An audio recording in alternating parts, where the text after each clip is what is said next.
The House Judiciary Committee demands that Alvin Bragg, the Manhattan District Attorney, testify before Congress about his pursuit of Donald Trump. Here's Committee Chairman Jim Jordan. Roll tape. You had the DOJ say this wasn't something they were going to pursue. The Federal District of New York say this wasn't something they were going to pursue. The previous district attorney say this is something they weren't going to pursue. And even this district attorney say he wasn't going to pursue it. And then what happened? President Trump announces he's running for re-election, and shazam, no, now we're going to pursue it. All right, look who's here. Former Speaker of the House, Newt Gingrich, joins me this morning.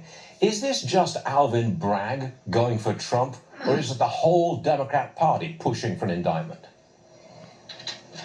Well, look, I assume that they want to nominate Trump and that they think Trump's the best person to run against, because you could hardly do him a bigger favor than to have a George Soros-backed, over $1 million in campaign funds, Democrat who had served under two New York State attorney generals who were involved in corruption, bring, a totally absurd attack. Alvin Bragg doesn't actually go after carjackers, armed robbers. He at one point issued a memo that basically said, look, if you have a gun, but you're not going to use it, we're not going to charge you with having a gun. And this is in a robbery. This guy is a left-wing professional politician. And candidly, I'm reminded of Tom Wolfe's novel, Bonfire of the Vanities, which later became a movie with Tom Hanks, in that you have a politically pressured guy in Manhattan who started to back off, and the left yelled at him so loud he decided he would come back in. Now he's getting yelled at again.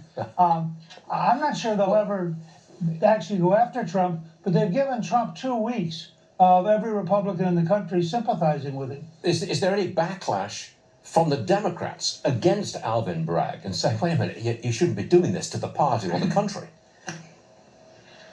I don't think Democrats are allowed to behave rationally when it involves Trump. I think that they're part of a chanting mob, along with the New York Times and the Washington Post and some of the networks. So it's very hard for them to say, why don't we be reasonable about this? That makes them look like they're either cowardly or, worst of all, they're secretly pro-Trump. And so I don't think he has any negative pressure from his own party right now. Okay. Newt, would you do us all a favour? Stay there, please. I've got another subject for you in just a couple of minutes. Sure. Okay with that? I've got to get back to the bank, All right. so that's the financial story of the day.